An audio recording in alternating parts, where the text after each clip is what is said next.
နှလုံးပေါ်ကစားတော့ဟိုတော့ဖုန်းကြီးတွေကလည်းဖျားတယ်ဖို့ကြောင်းဆောက်ဖို့ဆိုပြီးတော့တရားတွေဟောကြတယ်ကွာနော်တရားဟောတော့ဒကာဒကမတွေတရားလာနာရင်းနဲ့တရားနာတာမဟုတ်ဘူးကွာတရားထဲမှာကောက်ထိုးကြတာဗာကြီးရှိမှနှလုံးသုံးလုံးတောင်းထားတဲ့သားရဲ့သမီးဒီပိုးလေးကိုဆုံးအောင်ကြည့်သွားကွာဒီပိုးလေးဆုံးလို့ရှိရင်သားတို့သမီးတို့လိုချင်တဲ့နှလုံးသုံးလုံးကိုဗာကြီးပေးမယ်နော်တခါတော့ဗာကြီးတို့ငငယ်တုန်းကပေါ့ကွငယ်တော့ဟိုဗာကြီးတို့ခစ်တုန်းကပေါ့ဒီနှလုံးပေါ်ကစားနော်နှလုံးပေါ်ကစားတော့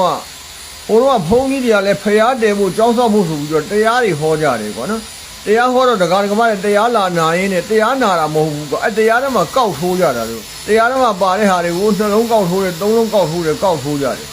အဲ့ဒီမှာဗာကြီးတို့ကဘာလုပ်ရလဲဆိုတော့တက်လို့ထမင်းတွေကျိုးကြတာလေဗာကြီးတို့ကဝေယဝစ်စာပေါ့ကွာတက်လို့ထမင်းတွေချက်တယ်ဒါနဲ့ဧည့်သည်တွေကိုဗာကြီးကအခန့်ကျွေးမွေးတယ်ပေါ့နော်အဲ့ဒီမှာကောက်ထိုးကြတဲ့လူတွေထဲမှာဗာကြီးတို့မြောင်းတကာမှာဟိုတော့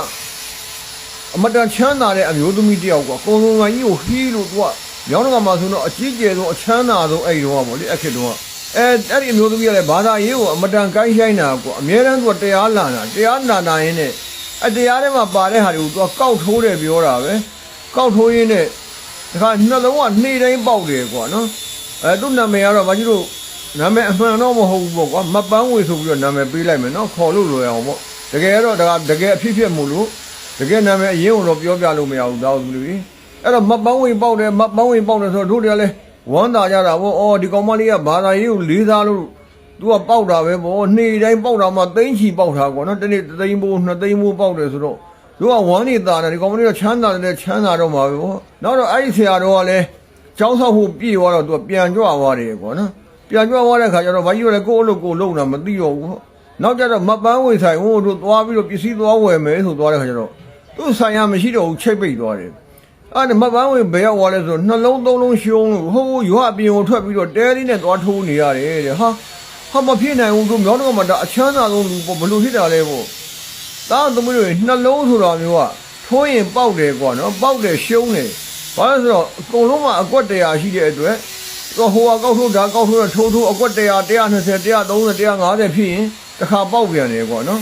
အဲ့တော့ तू ကပေးတာကို80ပဲပေးတာလी80ပဲပေးတာကွ100ကျော်မှပေါက်တယ်ဆိုတော့အများနဲ့ရှုံးနေတာဒါပေမဲ့ဘေးကနားထောင်တဲ့လူကတော့အများနဲ့ပေါက်နေတာကွာနော်အကောင်မလေးပေါက်ပြန်ပြီးဟာသူ့အားကြလိုက်တာအရန်ပေါက်တာပဲနဲ့ဒါသမီးတို့နှလုံးဆိုတာအကွက်100တည်းရှိတဲ့အတွက်ပေးတဲ့လူကလည်းကြုံရပေးလိုက်တယ်ထိုးတဲ့လူကလည်းကြုံရကောက်ထိုးတယ်အကွက်100ကျော်ရင်ပေါက်ကိုပေါက်တယ်ကွာနော်အားကြောင့်မို့လို့ပေါက်ရင်းနဲ့ရှုံးတာနှလုံးမှာလို့သားသမီးတို့ဘာကြီးကပြောပြရင်ဖြစ်ပါတယ်အဲ့တော့သားသမီးတို့ရေ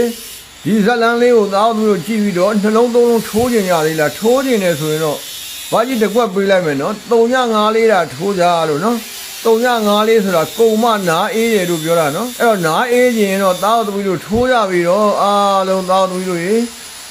နော်ဟိုတင်ချာကျွမ်းကြပါလေနှလုံးဆိုတာတင်ချာမကျွမ်းလို့ထိုးတာကွာနော်ဘာဆိုတော့ပေါက်တာပဲသိတယ်အကွက်100ကျော်တာသူတို့မသိလိုက်ဘူးပေါ့အဲ့လိုဖြစ်ပါတယ်သားသမီးတို့တွေအားလုံးလူတိုင်းကိုယ်စီမိမိကိုစောင့်ရှောက်နိုင်ကြပါစေအမားမှလူတိုင်းကိုယ်စီခေါ်ကြသိကြပါစေလို့ပြောပြရင်းနဲ့သားသမီးတို့တွေကျမ်းမာချမ်းသာလူဝဆန္ဒပြေဝကြပါစေလို့ဘာကြီးအောင်မြောင်းတော့ကသူ့တော်မိသားလေးပေးဖို့လိုက်ပါတယ်တပ်ပိတ္တကမ္မရကအားလုံးလူဝဆန္ဒပြေဝကြပါစေ